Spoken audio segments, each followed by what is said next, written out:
You're listening to Secret Sonics, a podcast exploring the creative side of music production.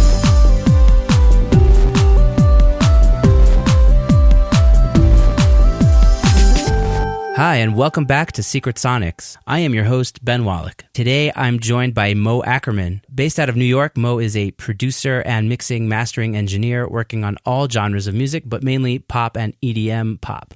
Mo strives to make sure he is known not just for the quality of his work, but how much he cares about each of the artists he works with and the projects they trust him with. I first came upon Mo on some Facebook groups that we're both members of, and I just saw him constantly writing good stuff. And I was like, who is this guy? And then I went to his Facebook profile eventually, and I saw we had like a bunch of mutual friends. So we friended each other. And yeah, so I'm really excited to dig into it. I've heard some of his stuff, and it sounds fantastic. So yeah, welcome to the podcast, Mo. Thank you so much, Ben. Thank you for having me. Yeah, it's a pleasure. Tell us a bit about how you got started getting involved in music production. That's a funny story. So when I was, I'd like to say 12, I heard of Mike Tompkins and I saw his cover of Tyler Cruz's Dynamite. And I was like, wow, this is absolutely insane. I've got to start making a cappella music. Wow. Yeah. And interesting. I, being a naive 12-year-old, assumed that I could go for $50, download some audio editor, record with my family desktop webcam, and record some vocal tracks, and then I could just make noises like instruments with my mouth. And then I was sure that the editor would have like an option, like push this button to sound like a guitar, and push this button to sound like drums. And obviously that's not how audio editing works at all. Yeah. So I started with that, and I was looking around for an audio editor, and I'm like, I can't find anything that's around $50.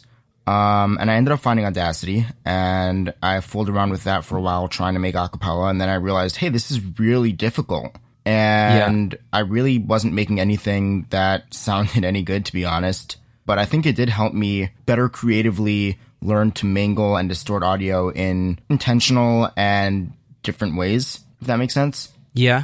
And from there, I ended up getting a free MIDI sequencing software, which was called Anvil Studio. I don't even know if it still exists for Windows. And basically all it was it let you like draw in sheet music using the built-in MIDI sequencer that Windows supplies, which is basically, if you have like an old keyboard, it's like the classic MIDI patches from like old keyboards.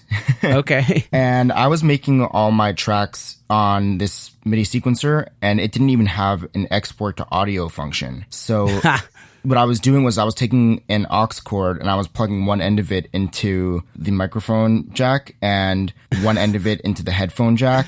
And I was literally recording it into Audacity that way, so that I could get my audio out of this software, and then without any grids was editing everything in Audacity. But the thing was, this is like the definition of lo-fi. Oh yeah, this was as lo-fi as it gets. You want that like analog crunch from like the DA converters, like, you know, I was running it through my like $8 aux cable, you know? Yeah, like, sure. Radio Shack. Oh yeah, for sure. This was some real analog crunch here. Uh-huh. What was funny was I wanted to really be making EDM. I was really inspired by a lot of the guys who were coming out in the EDM scene at the time, and I was loving the Skrillex stuff that was coming out at the time. I was loving Nervo and Nero and a lot of the dubstep scene, Flux Pavilion especially. I was a big Flux Pavilion fan. And the thing was, if you want to make dubstep with only the default MIDI instruments that come with Windows, that's not a thing, you know? Yeah. So I really had to do stuff that was really out of the box. And like for dubstep wobbles, you know, throwback to the OG dubstep days, I was using like a harmonica and then just distorting it like crazy to try to get that dubstep like wobble effect. Yeah. That's a good story. Nice. And I was doing that for a while. I ended up switching to LMMS, which is an open source free DAW. And that was a big upgrade. I mean, obviously, it's really not anywhere close to, you know, the mainstream DAWs that we have going on now. But it was a major upgrade from having to do things the way I was doing them, especially because I now had support for plugins. So even though I had no paid plugins at the time, I was able to actually produce, you know, in a more real sense. So you had this like real like startup mentality, just like super. whatever. You didn't have much money, but you had resources, like whatever was available to you, and just went for it. Exactly. I wasn't even, at this point, I had no intentions of trying to make this into a business or a career. This was just something I loved doing and did every single day for hours. Amazing. Was there a song or album that really opened your mind to the possibilities of what could be accomplished with music production? You know, I'd really have to go back to Mike Tompkins because he was really my big inspiration for starting out. Mm-hmm. And really a lot of the EDM artists that I had enjoyed listening to a lot and still do. Calvin Harris and Nicky Romero, just a whole slew of, you know, guys. Hardwell. I was very big into Big Room for a time. Now everyone's kind of ashamed to admit it, but I think we all were at some point. Amazing. So let's flash forward a little bit. Sure. So you're working with all kinds of artists, as you were just telling me before we jumped on this call. Yeah. What do you look for in an artist when you're trying to see if it will be a good fit working together?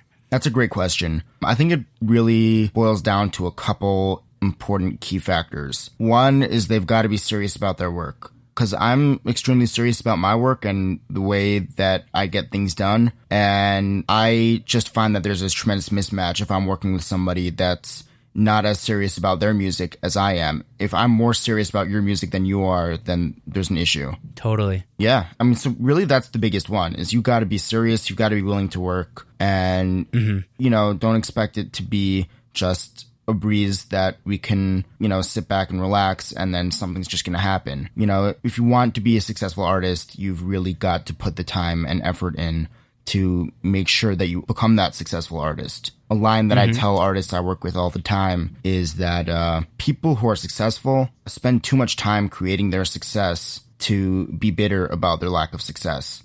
You know, they don't have time to worry about that because they're creating their success and they're creating the stories and the events and the timeline to become super successful. And that's just a trait that's across the board with hardworking artists. Yeah, the persistence, right? People that, that persist succeed. Exactly. Totally.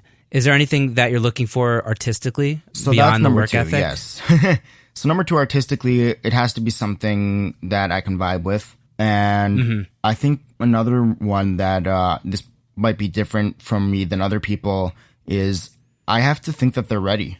I don't feel comfortable letting people hire me for projects if I don't think that they're in a position currently where they should be hiring somebody for projects. You know, if I'll get a demo and I see that they're just not at a point yet with their music where they should necessarily be investing in their career. This isn't as much for the producing side of things, but definitely more when I'm doing mixing and mastering on a project. And sometimes you just get demos and you listen to them and you could hear the potential for, you know, down the line, if they keep working, that they will get there. But it's just, there's a certain amount of time that you've got to be producing for before you're producing quality enough work that it's worth bringing a mixing mastering engineer on board to actually take care of that.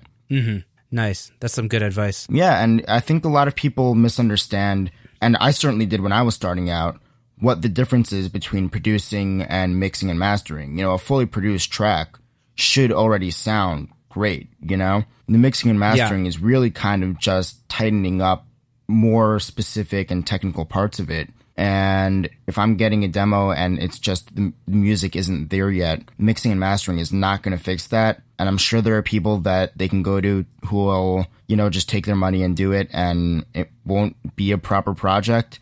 I don't feel comfortable doing that in any day. Yeah, that's probably smart. Also, you're bound to avoid some nightmare clients by doing that. Yeah, I'm sure that, you know, those projects are usually also going to be more difficult to work on as a result, just if people are less experienced. And also, like I said, if you can't deliver the right product, then you're going to run into issues because they're expecting something to sound like what they have the image in their head of how it should sound. And then you just can't provide that for them because the production isn't there. Yeah. So you'll kind of let them down gently. Yeah. In such a situation. No, yeah, I'll just say something like, hey, you know, you did a great job with this, but I think that you should be, honing your production skills more before you think about hiring a mixing mastering engineer. And a lot of them will take it really well and ask me, for advice about the production. I'm happy to discuss it with them. And I'm sure some of them just say, sure, thanks, and then just go hire somebody else. And I mean, that's fine. It's really on them. It's just I don't feel comfortable taking those jobs. Yeah, amazing. I'm happy to hear that. So tell me, when you're about to work on a song with an artist, what's the first thing you're listening for? And to add to that question, do you prefer to listen to like a demo or hear a live performance? I definitely prefer to hear a demo that I can throw into a session and listen to through the whole thing and get a real feel for the vibe of the track and start to flesh out what direction I'm going to take for it.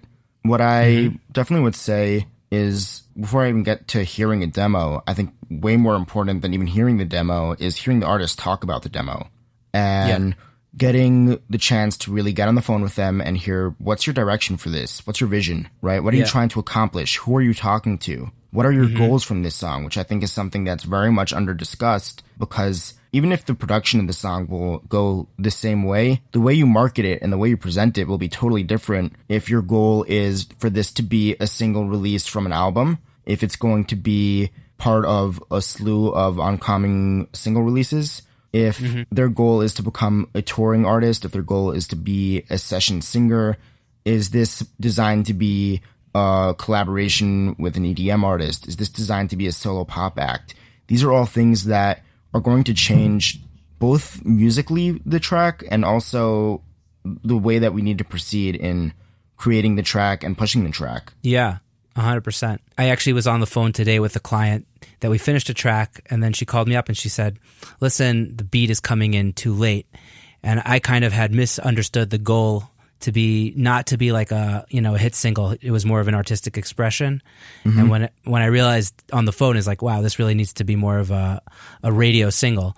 So open back up the project, see if we can add the beat a little earlier on, see what we can make it flow.